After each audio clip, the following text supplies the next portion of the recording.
আমি জানি না কেউ এটা বলেছেন কিনা এর মধ্যে, যিনি 1971 সালে পাক বাহিনীর জন্য ত্রাস ছিলেন, তিনি 1991 সালে হয়েছিলেন জায়ান্ট কিলার। রাজনীতিতে এই শব্দটা ব্যবহার করা হয় খুব মর্যাদার সাথে। তিনি ওই নির্বাচনে যারা ক্ষমতায় যাওয়ার ব্যাপারে একেবারে নিশ্চিত হয়েছিল, মন্ত্রিসভায় কারা থাকবে এটা তালিকা করছিলেন, আর বলছিলেন যে বিএনপি 10টা কখনো 20টা বলেছে বিএনপি আসন পাবে না। সে আওয়ামী লীগের সভানেত্রী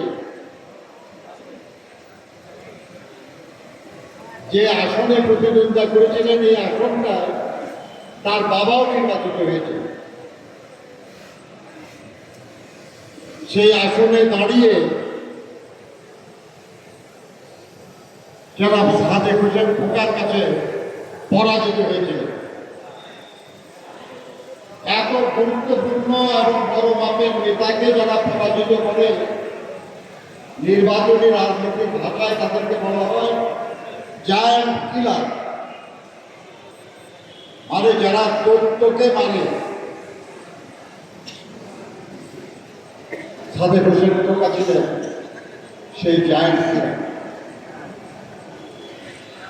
সাদেক হোসেন খোকা ছিলেন অবিভক্ত ঢাকার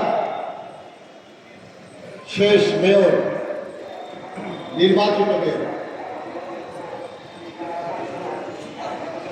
এবং দীর্ঘদিন তিনি এই দায়িত্ব পালন করেছেন এবং ঢাকাকে ভাগ করার বিরুদ্ধে তার অবস্থান ছিল।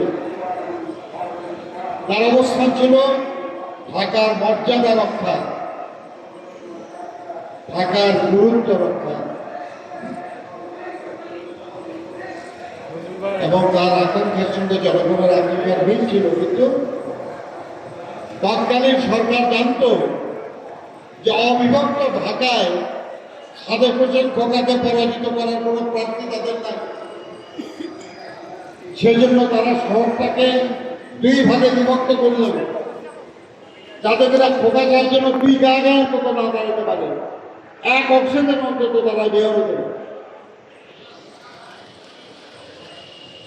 কিন্তু যিনি অবিভক্ত ঢাকার মেয়র, তিনি তার অংশ বিশেষে গায়ে দাঁড়াবেন কেন? এই ছিল সাদেক হোসেন খোকা। তিনি মন্ত্রী ছিলেন, তিনি মেয়র ছিলেন, তিনি একসময় কাউন্সিলরও ছিলেন, এবং যখন তিনি ঢাকা সিটির কাউন্সিলর ছিলেন তখনই তার যোগ্যতার জন্য শহীদ প্রেসিডেন্ট জিয়াউর রহমান সাহেব তাকে বিএনপিতে সম্পৃক্ত করেছিলেন। বিএনপির জন্ম থেকে যারা বিএনপিতে যুক্ত, সাদেক হোসেন খোকা তার অন্যতম। আমৃত্যু তিনি বিএনপিতে ছিলেন, বিএনপির আদর্শে বিশ্বাসী ছিলেন, বিএনপিকে শক্তিশালী করা, বিএনপিকে জনপ্রিয় করা, বিএনপিকে জনগণের কাছে গ্রহণযোগ্য করার জন্য করেছেন। মতো বীর মুক্তিযোদ্ধারা, আমাদের মতো সাধারণ মুক্তিযোদ্ধারা, আমরা দেশটাকে স্বাধীন করেছিলাম মূলত গণতন্ত্র, ন্যায় বিচার, বৈষম্যহীনতা এবং মর্যাদার জন্য। দুর্ভাগ্য আমাদের যে স্বাধীন বাংলাদেশে প্রথম কয়েক বছর যারা দায়িত্বে ছিলেন তারা অনাহারে ছিলেন।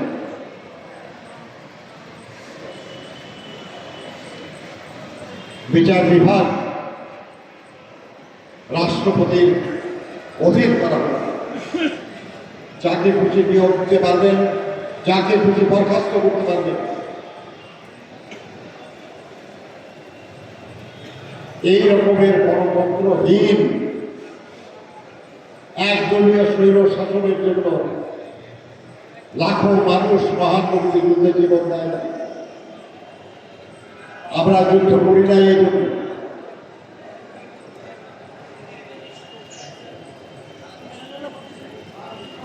এই যে গণতন্ত্রহীনতা, এই গণতন্ত্রহীন মানুষকে মুক্তি দিয়েছিলেন বিএনপির প্রতিষ্ঠাতা শহীদ প্রেসিডেন্ট জিয়াউর রহমান। সবাই অংশগ্রহণের সুযোগ করে দিতে পাকিস্তান আমলে কমিউনিস্ট পার্টি নিষিদ্ধ ছিল। দেশ স্বাধীন হওয়ার পরে ইসলামিক সংগঠন নিষিদ্ধ ছিল। জিয়াউর রহমান সাহেব বলেছিলেন যে কোনটাই গণতন্ত্র না, গণতন্ত্রের সবাই মত প্রকাশের স্বাধীনতা থাকবে, কিন্তু জনগণ নির্ধারিত করবে যে কাকে তারা গ্রহণ করবে।